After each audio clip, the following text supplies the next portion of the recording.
성경은 7침례를 말씀하고 있습니다. 침례가 또 7가지인데 침례의 기본적인 뜻이 무엇이라고 했죠?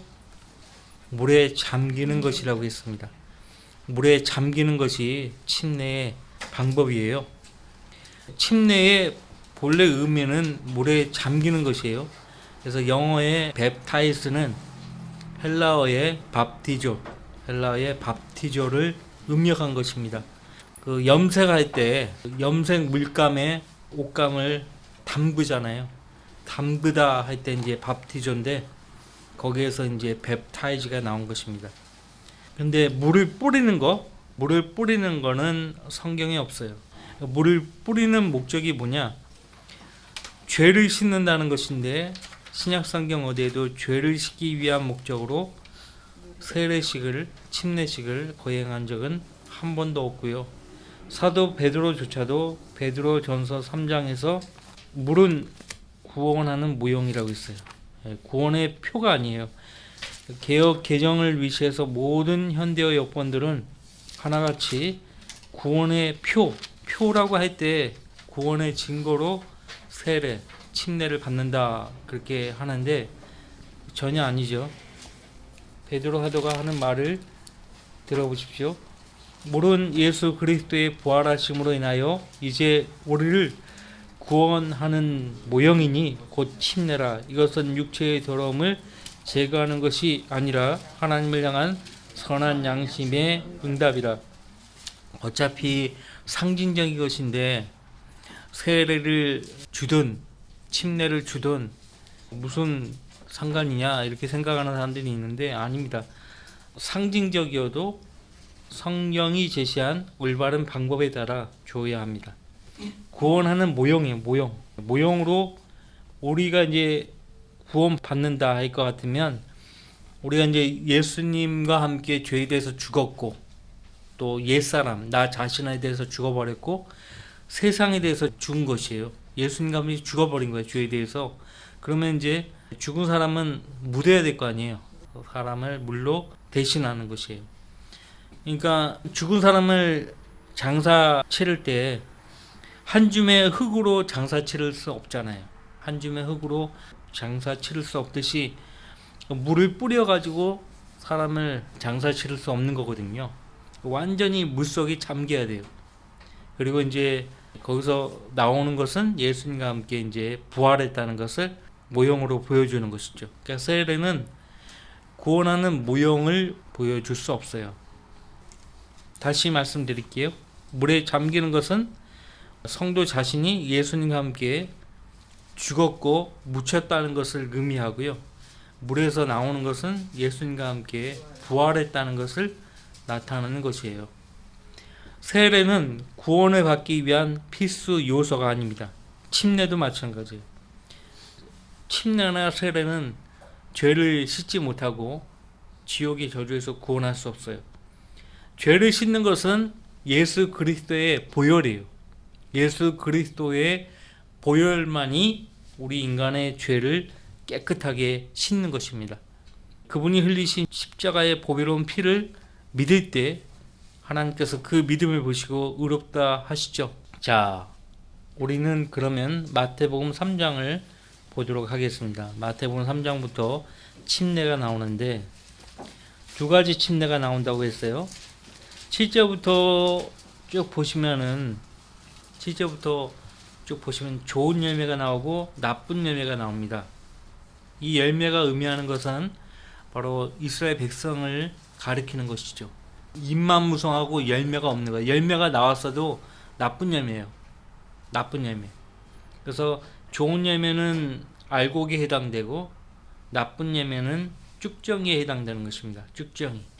아브라함의 자손으로 태어났다지만 하나님 두려워하지 않고 그분의 계명대로 하나님 섬기지 않으면은 바울 사도가 로마서 2장 29절에서 말했듯이 표면적 유대인은 유대인이 아니에요.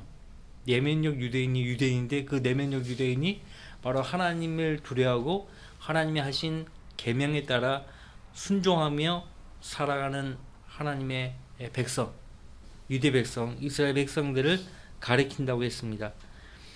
그래서 예수님이 오시면은 성령으로 또 불로 너희에게 침례를 주신다고 했어요. 12절에 성령으로 침례를 주시고 또 불로 침례를 주시는데, 이것을 이제 묶어가지고 응사주의 교회 목사들은 하나같이 성령의 불로 침례를 받아야 된다라고 주장한다고. 성령 침례와 성령 충만은 구분을 못해요. R.A. 토레이 목사님도 구분을 못했고, R.A. 토레이 목사님의 주장을 그대로 수용했던 D.L. 무디 목사님조차도 그걸 구분하지 못했어요. R.A. 토레이 목사가 너무나 강력하게 주장하다 보니까 거기에 그냥 편승해 버린 거죠.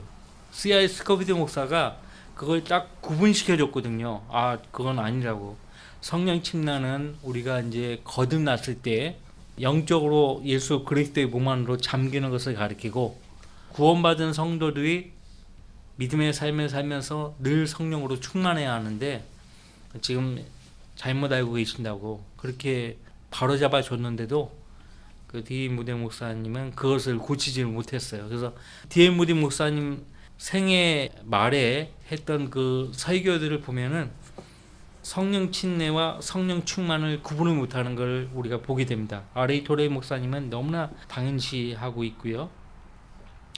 그래서 성령으로 또라는 말은 성령으로 받는 침례와 또 불로 받는 침례가 다르다는 것을 구분시켜 주는 거예요. 성령으로 또 불로 너에게 침례를 주시리라.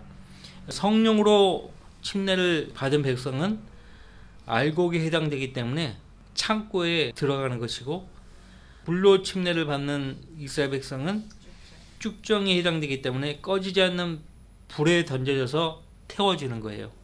12절 그분은 손에 키를 들고 자기의 타작 마당을 철저히 정결케 하시며 자기의 알곡은 모아서 창고에 들이실 것이나 쭉정에는 꺼지지 않는 불로 태우시라고 하더라. 무서운 말씀이죠. 무서운 말씀이에요.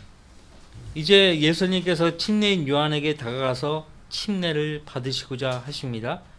자, 침례인 요한과 침례를 받고자 하는 예수님이 둘 다 어떻게 했다고 말씀하고 있는가?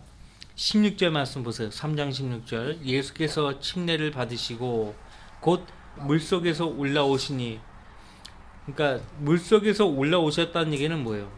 이건 지금 요단강이에요. 13절에 그때 예수께서 갈릴리로부터 요단강에 있는 요한에게 오셔서라고 했어요. 그에게 침례를 받으려 하시더라. 강에 가서 침례를 받으시고 물속에서 올라오셨다는 얘기는 물속에 들어가셨다는 얘기예요. 물속에 들어가는 거예요. 침례를 받는 사람과 침례를 주는 사람 모두가 다 물속에 들어가는 것이 성경적 방법이에요. 이 성경적 방법이 사도행전에서 또 구체적으로 보여주고 있죠. 사도행전 8장 빌립 집사가 에티오피아 내시에게 이사야서 53장을 시작으로 예수님을 전파했죠. 그런 다음에 예수님만 전해서 구원받게 한 것이 아니고 구원받은 이후의 삶에 대해서 빌립이 쭉 설명을 해준 거예요. 구원받은 사람이 제일 먼저 순종해야 될 것이 무엇인가? 그것이 침례. 예수님께서 마태복음 28장 19절 20절에서 너희는 가서 모든 민족에게 가르치라고 했어요. 그리고 아버지와 아들과 성령의 이름으로 침례를 주라고 했어요. 그래서 그 명령에 따라 빌립 집사가 그렇게 한 거예요. 자, 침례에 대해서 이제 설명을 해주니까 거기 36절 말씀부터 사도행전 8장 36절 그리하여 그들이 길을 따라가다가 물이 있는 곳에 이르자, 시냇가가 아니에요. 사람이 잠길 만한 물이 있는 곳에 이른 거예요. 그 내시가 말하기를 보라 여기 물이 있도다. 내가 침례를 받는데 무슨 거침이 있느냐라고 하니 빌립이 말하기를 만일 당신이 마음을 다하여 믿으면 합당하니라고 하니 그가 대답하여 말하기를 나는 예수 그리스도가 하나님의 아들이신 것을 믿나이다라고 하더라. 그리고 나서 그가 마차를 세우라고 명한 다음 빌립과 내시가 둘 다 물로 내려가서 빌립이 그에게 침례를 주니라. 침례를 주는 사람과 받는 사람 모두가 다 물로 내려가서 침례를 주고 침례를 받는 것이 성경적 방법이에요. 39절 그들이 물속에서 올라오자라고 했죠. 물속에 들어가서 받는 것이 침례예요. 침례에 대한 성경적 방법에 대해서 우리가 살펴본 것입니다. 침례의 의미와 성경적 침례의 방법까지 설명을 했고요. 지금 적어도 제가 두 가지 침례에 대해서 설명을 했어요. 성령 침례와 불침례. 불침례는 뭐예요? 지옥에 가는 거예요. 불 받으라 하는 것은 지옥 가라는 거거든요. 지옥 가라는 거지. 얼마나 무식합니까? 자, 이제 고린도전서 10장을 보시면요. 고린도전서 10장. 고린도전서 10장은요. 모세의 침례예요. 모세의 침례. 고린도전서 10장 1절 말씀부터 형제들아 이제 나는 너희가 모르는 것을 원치 아니하노니 이는 우리 조상들이 모두 구름 아래에 있었고 모두 바다를 통과하였으며 모두 구름과 바다 속에서 모세에게 침례를 받았고 라고 했습니다. 모세는 이제 이스라엘 백성을 인도하는 지도자로 하나님께서 선임하신 사람이죠. 뒤에는 파라오와 파라오의 병거 그 군사들이 이스라엘 백성을 죽이려고 쫓아오고 있어요. 앞은 홍해 바다입니다. 근데 하나님께서 그 백성 앞에서 그분의 구원을 보여주셨죠. 모세가 지팡이를 가리키면서 주의 구원을 보라 했어요.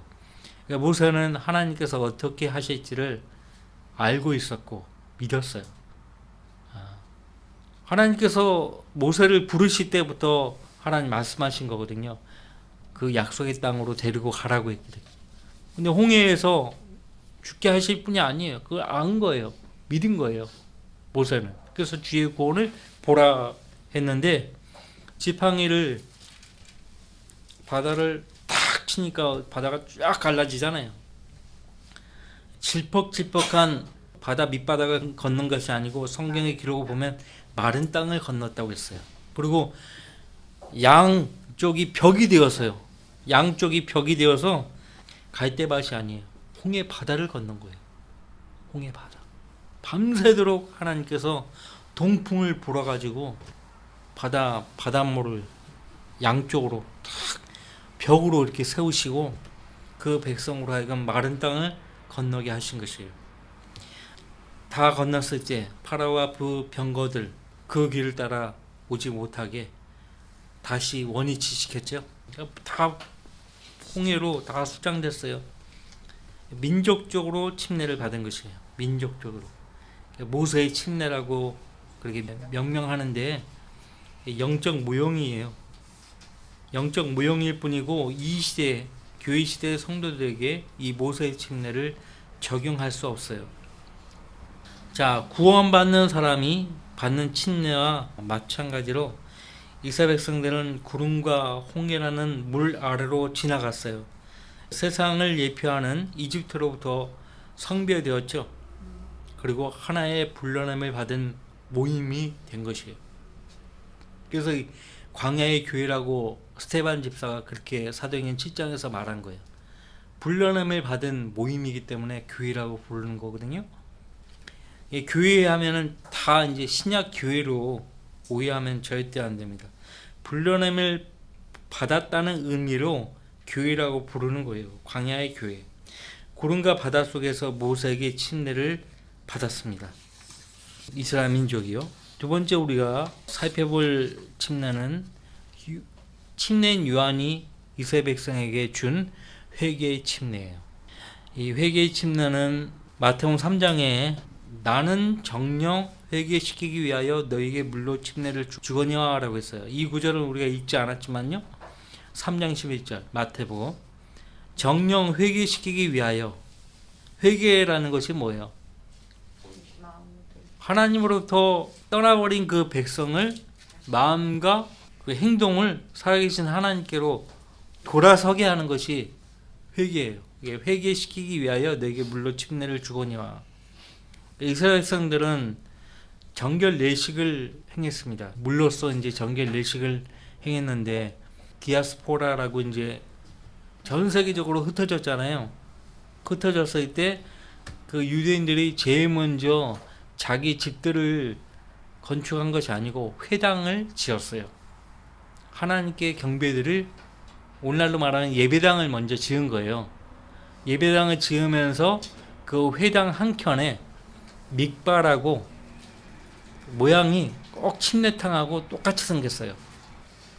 그래서 이제 침례인 요한이 요단가에서 이스라엘 백성들에게 침례를 주고 있을 때 정결에 대한 논쟁이 벌어졌습니다. 그것이 이제 요한복음 3장 22절 이후에 나오는데, 거기 요한복음 3장 23절에 요한도 살림 근처, 예수님과 제자들도 백성에게 침례를 주었고 침례인 요한도 이제 백성에게 회개의 침례를 주었어요. 요한도 살림 근처 에논에서 침례를 주고 있었으니 이는 거기에 물이 많기 때문이라. 이게 중요한 거예요. 침례를 주는 곳은 물이 많아야 돼요. 여러분들 에티오피아 내시가 칸탁의 여왕 휘하에서 재정을 담당했던 사람인데, 그러면 지금 말로 하면 기획재정부 장관이에요. 기획재정부 장관이 어디 이렇게 먼 나라로 여행할 때 수행 인원이 많지 않았겠어요? 그 사막을 횡단하는데 물을 안 가지고 다녔겠어요? 기본적으로. 그럼 세례가 맞다면 그 가지고 다니는 그 물로 그냥 뿌리면 되는 거죠. 보라, 여기 물이 있도다, 이런 말 할 필요가 없어요. 근데 성경은 분명히 물이 많은 곳에서 침례했거든요. 이게 성경적 사실이에요. 왜 이런 말을 성경에 딱 기록해 놨겠습니까? 이는 거기에 물이 많기 때문이라 그리하여 사람들이 와서 침례를 받더라. 요한이 그때까지는 감옥에 갇히지 아니하였더라. 그때 요한의 제자들과 유대인들 사이에 정결에 관한 논쟁이 생기니 그들이 요한에게 와서 말하기를 라삐여 보소서, 요단강 건너편에서 당신과 함께 계셨고 또 당신이 증거하신 그분께서 침례를 주시니 모든 사람이 그분께로 가나이다라고 하니, 정결에 관한 논쟁이 생겼다고 했죠. 자, 저런 식으로 침례를 받으면은, 저 의식을 순종하면 깨끗해지느냐, 거기에 대한 논쟁이 벌어진 거예요. 침례인 요한이 준 회개의 침례, 이미 예언된 대로예요. 예언된 대로. 거기 말라기서 침례인 요한에 대해서 예언했죠. 말라기서 3장 보세요.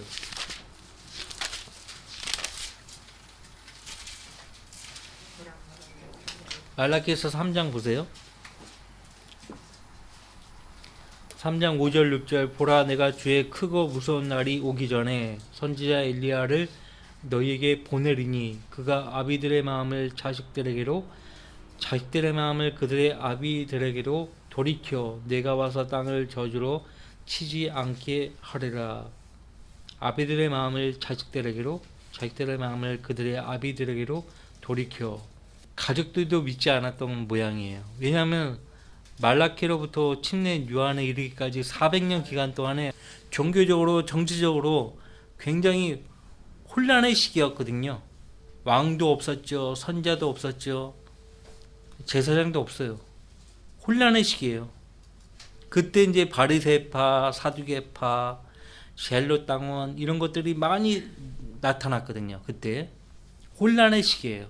근데 이 혼란의 시기에 하나님께서 엘리야를 다시 보낸다고 했는데 실제 엘리야가 나타난 것이 아니고 침례인 요한이 엘리야의 영과 능력으로 나타난 거거든요.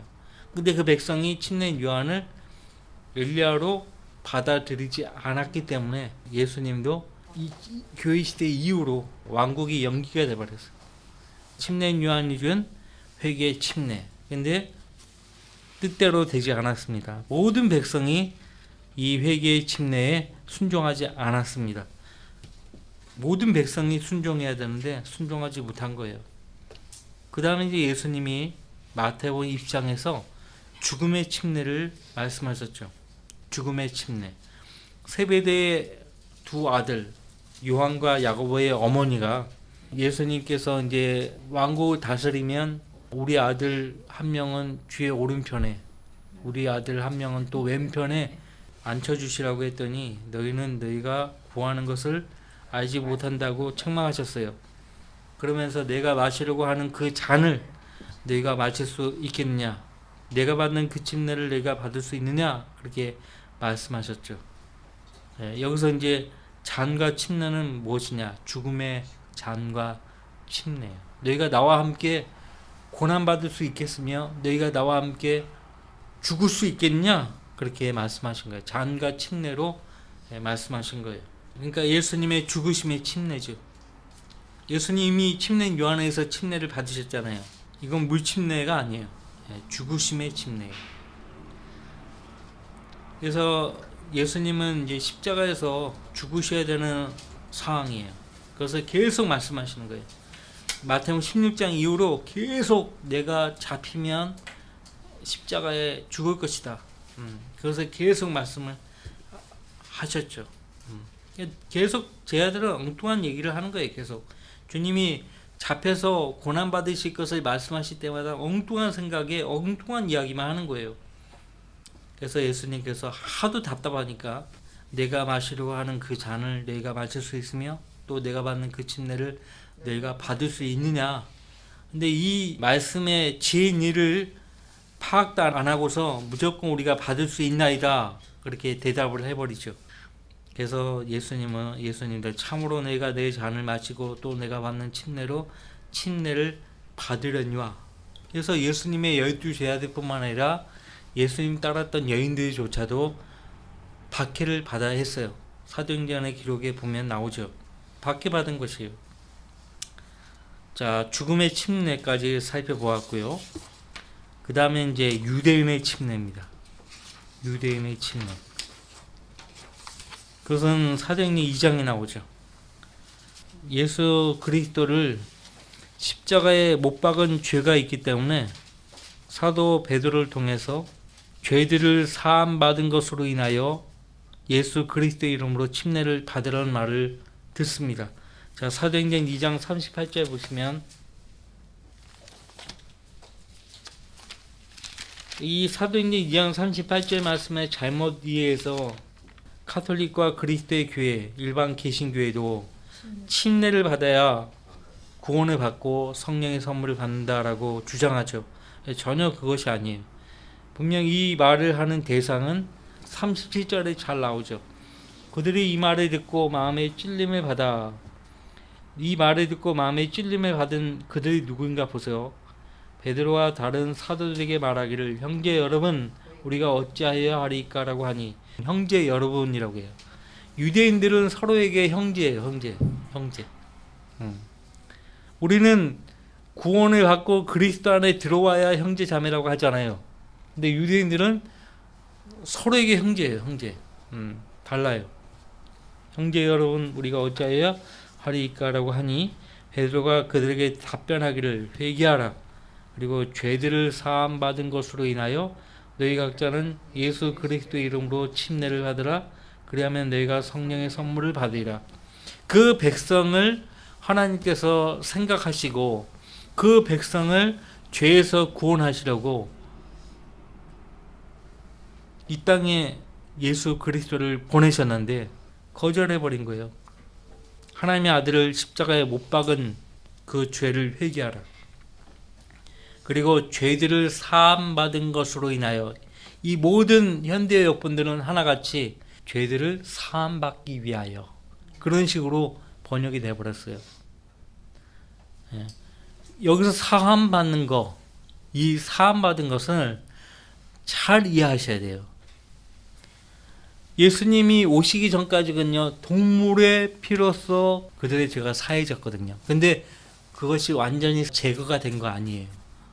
예수 그리스도의 피로 깨끗하게 제거가 되어야 하는 거예요. 그래서 죄들을 사함받은 것으로 인하여 너희 각자는 예수 그리스도의 이름으로 침례를 받으라. 그러니까 하나님은 그 백성들이 거절하실 것을 아셨지만은 그래도 그 백성을 용서하시고 어쨌든 간에 예수 그리스도의 십자가의 죽으심을 통해서 모든 사람의 죄를 용서하시고 다 사해 놓으신 거예요. 그 사함 받은 것으로 인하여 너희 각자는 예수 그리스도의 이름으로 침례를 받으라. 그래야만 내가 성령의 선물을 받으리라. 사함하니까 제거된다 이런 의미로 인식을 한단 말이에요. 근데 여기서 사함은 여러분들 그 히브리서 9장에도 나와요. 율법에 따르면 거의 모든 것이 피로써 정결케 되나니 피 흘림이 없이는 죄사함이 없다라고 했어요. 그 죄사함이라고 되어 있거든요. 율법 시대 때는 동물의 피로 죄를 사했어요. 근데 그 죄가 완전히 제거되거나 깨끗하게 되었다거나 구속된 건 아니거든요. 무슨 말인지 아시겠어요? 그래서 우리가 어떻게 아는가? 출애굽기 34장을 보면 아는데, 그 동물의 피로 용서받았지만 또 죄를 범한 사람은, 범법자는 결코 깨끗하게 될 수 없다라고 했어요. 그 말은 동물의 피는 완전히 죄를 깨끗하게 제거하지 못한다는 말이에요. 그래서 예수 그리스도가 오신 거예요. 예수 그리스도가 오신 거라고. 그것이 이제 출애굽기 34장이거든요. 금주 이제 로마서 시간에 또 다룰 건데, 출애굽기 34장에도 있고 민수기에도 나오는 말씀인데요. 34장 7절, 자비를 수천 대까지 간직하며 죄악과 허물과 죄를 용서하나 범법자가 결코 깨끗게 되지는 아니하리니라고 했어요. 그러니까 하나님은 이미 마음으로 용서를 하신 거예요. 그 백성의 연약함, 유약함을 아시고 하나님께서 마음으로 용서하셨는데, 그 당시에는, 율법 당시에는 동물의 피로 죄가 사해지는 것인데요, 깨끗하게 되지 않는 거예요. 깨끗하게 되지 않는 거예요. 무슨 말인지 이해되시겠죠? 그래서 죄를 완전히 깨끗하게 해야 될 필요가 있기 때문에 예수님이 오셔야 했던 거예요. 여기서 죄들을 사함받은 것으로 인하여, 이것은 이제 예수님 십자가 이후에 베드로 사도가 한 말이기 때문에 하나님께서 너희의 죄를 예수님의 피로 용서하시고 사해 놓으셨다 이거예요. 하지만 너희가 성령을 받으려면, 성령의 선물을 받으려면 너희 각자가 예수 그리스도의 이름으로 침례를 받아야 한다, 그렇게 말하고 있어요. 개역 한글판 성경과 개역 개정 현대어訳본들은 하나같이 죄들을 사함 받기 위하여 이렇게 해버렸어요. 사함 받기 위하여. 그러니까 사함 받는 거, 용서받는 거, 구속받는 거, 이 용어의 뜻도 몰라요, 일반 교회 목사들은. 우리는 성경을 통해서 그 용어의 뜻을 정확하게 알고 있잖아요. 그죠? 그래서 예수님께서 그 유대인의 왕으로 오셨지만 그 백성이 왕을 거부한 죄가 있었기 때문에 그 왕을 거부한 그 죄를 회개하고 씻으라고 지금 설교를 하고 있는 거예요. 그리고 예수 그리스도 이름으로 침례를 받아야 한다라고 말하고 있는데, 이것은 유대인의 침례예요. 교회와 아무 관련이 없어요. 자, 사도행전 8장에도 우리가 봤지만 사도행전 10장에도 이방인의 침례가 나옵니다. 이방인들이 받는 침례. 사도행전 10장 47절 48절. 침례하면 다 같은 걸로 생각하면 절대 안 됩니다. 어느 대상이 받는가, 그걸 잘 봐야 돼요.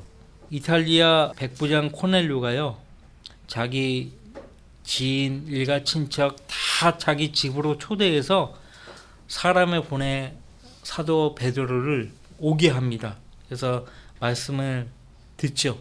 말씀을 들으니까 성령께서 그 말씀을 듣는 모든 사람에게 임하셨어요.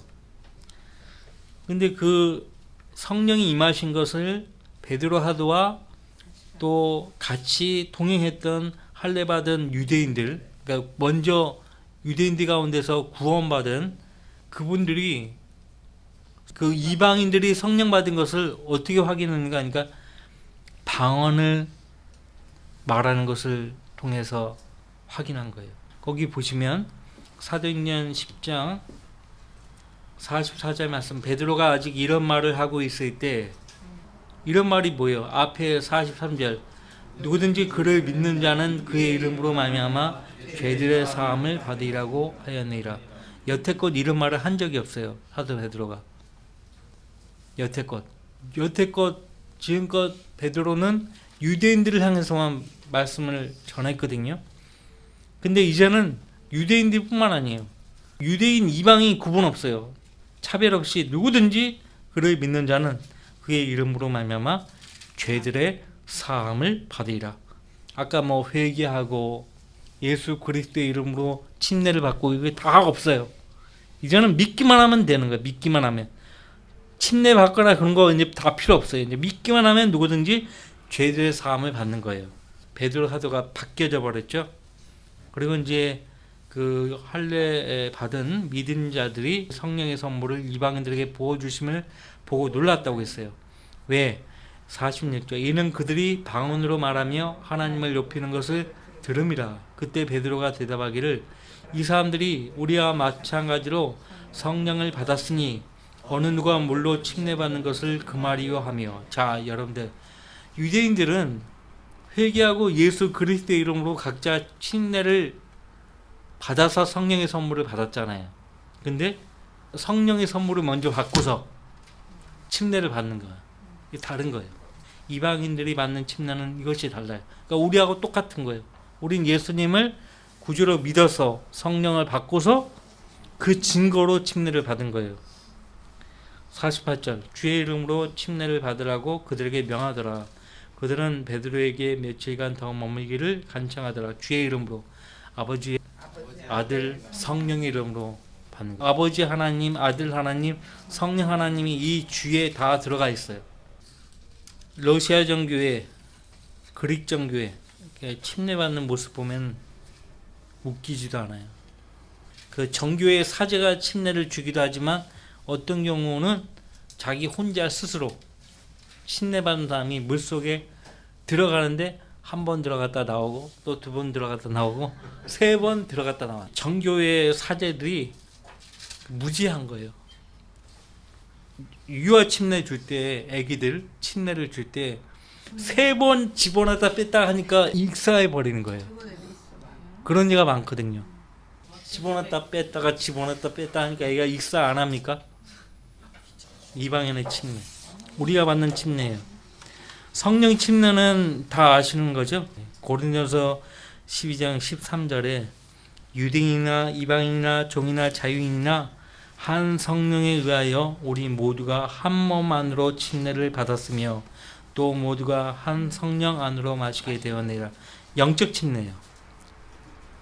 이 우리가 받은 침례의 영적 의미를 바울사도가 로마서 6장에서 자세하게 설명해 주고 있죠.